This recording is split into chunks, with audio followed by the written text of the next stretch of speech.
Hi, good evening, everyone. Welcome back to the channel. So we kind of had a slow day today with the markets being closed in honor of former President Carter's funeral.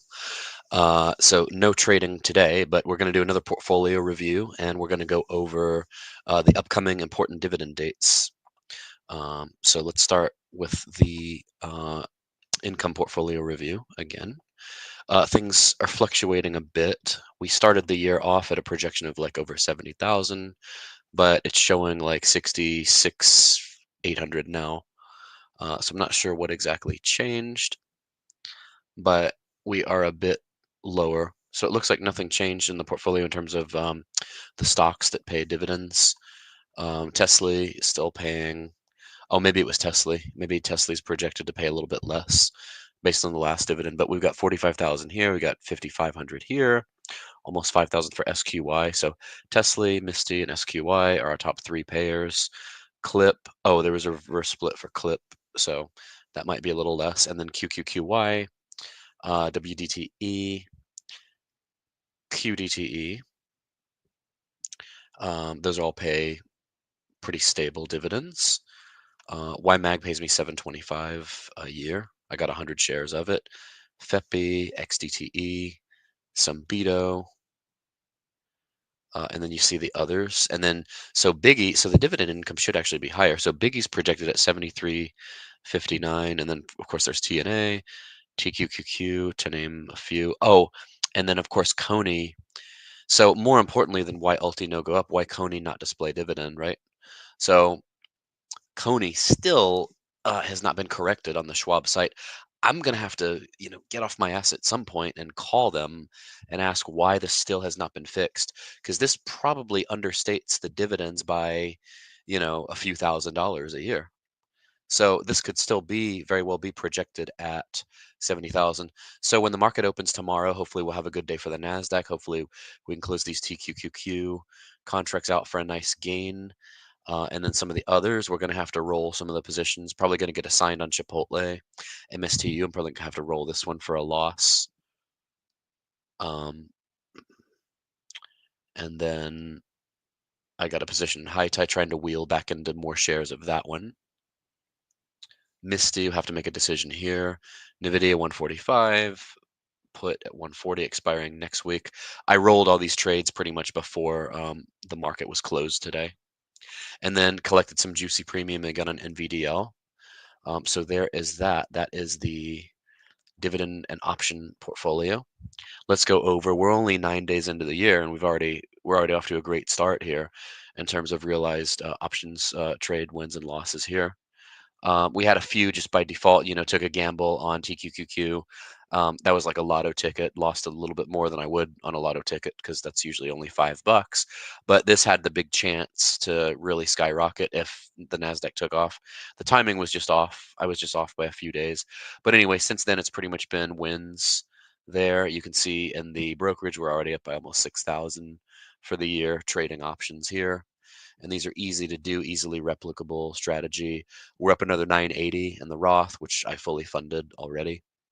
You can see wins. It's mainly wheeling MSTU and VDL.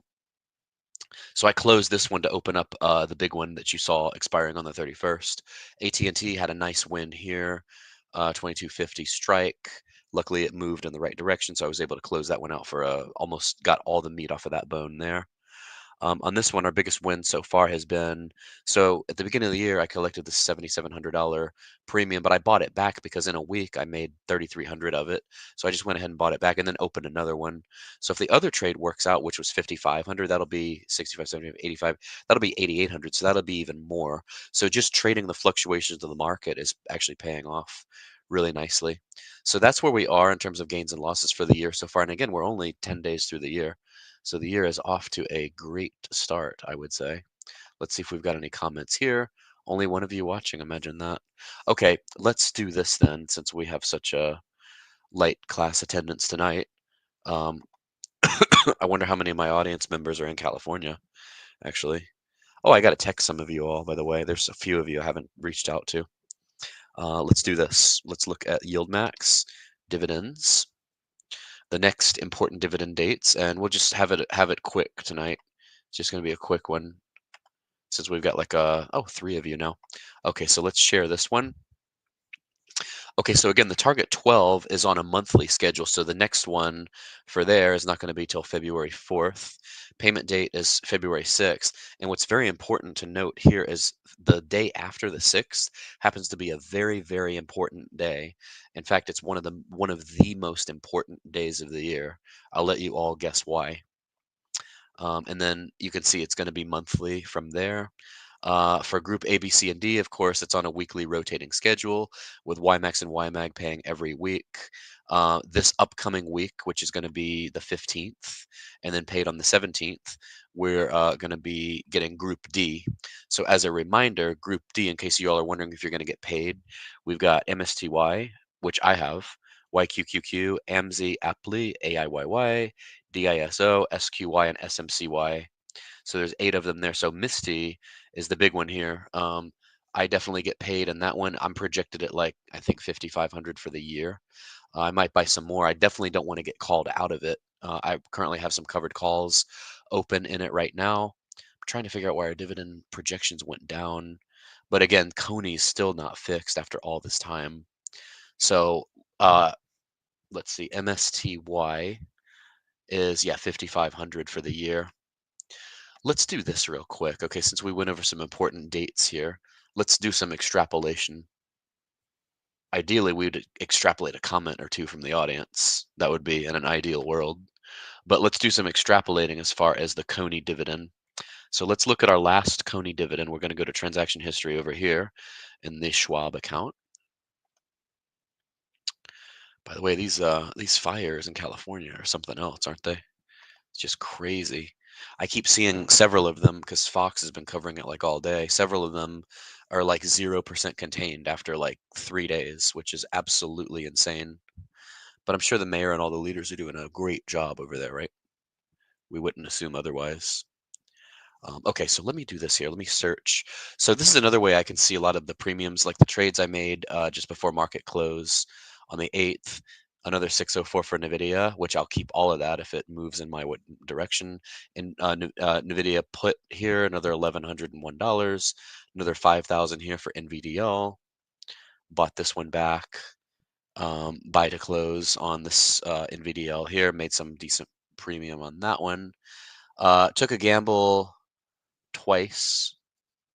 Oh, I see what happened. I did the trade twice. I didn't mean to buy 20 of them, but I sure as heck did. Wow. Well, hopefully the Nasdaq moves. Otherwise, I just wasted like $2,000. I pressed buy twice. That's what happened. That's what happens sometimes. Oh well, it could work out very brilliantly, or it could be a huge blunder. Okay, what I'm actually looking for here is Coney. So let me do this filter by transaction types. Let's do dividends. This isn't an exact science because I tried to add up all my dividends. They don't quite add up to what it shows me in the income section here. It can be really difficult just to find, basic information. Okay, so for Coney, Coney was a whole 267, and that was December 13th. So we should be getting Coney within the next couple of weeks. So 267 times 12, that's another $3,204. Let's go look at the distribution again. Coney's Group C, so we should have just gotten, since Group D is going to be next week, we should have just gotten, oh, that's right. I think the pay date's tomorrow, isn't it? Yeah, for Group C. We're going to get paid for Coney tomorrow. So for some reason, that's not reflecting yet. Ah, here we go. Rob Smith, that's right. You're in California, aren't you? Wind is coming up again. Can't get a break, as in brake pad, is how he spelled it. I am in Laguna Beach, so far away, but can smell it in the air. Really? How far is Laguna Beach? And you can smell it. That's crazy. Well, glad you're safe. Got to check on a few more of you that I know out there. By the way, I'll be out there in March, so hopefully everything's cleared up by then. Okay, so now we know that Coney is paid tomorrow. So what we want to do is fart around a little bit more here and figure out um, what was the dividend going to be. Excuse me. Let's go back here. So 3204 on top of because it's not calculating it here, on top of 66,858. So yeah, we should be, once we get Coney, we should be well over the 70,000 mark. 66,858. Yeah, we should be over 70,000 for the year. Okay, so nothing much really changed. We're still in business there. That's a good solid income. So that's going to do it for us tonight. Thank you all so much for tuning in. For those of you that are in California or on the West Coast near LA, stay safe. Thoughts and prayers with you and your families. Hopefully your leaders there can get those fires put out, and we will see you all tomorrow. Take care, everyone. Good night. Like, comment, and subscribe, and join Discord. Spread the word. Friends, family, neighbors, loved ones, all of the above. Let's get them to subscribe. Let's get the channel growing. We have a sighting from Earth Creature. Dude, Optera Solar EV is amazing at CES. IPO coming this year. BOLO. What do you mean by BOLO? I know about YOLO. Is that similar? I'll give you like a second to answer. Um, so Aptera Solar, you think is going to be a banger as far as IPO. Very interesting. Okay, well that's going to do it. We'll give oh, that's right. Be on the lookout. All right. Well, thank you, Mr. Marvin Martian there. All right, everyone. We will see you all later. Bye.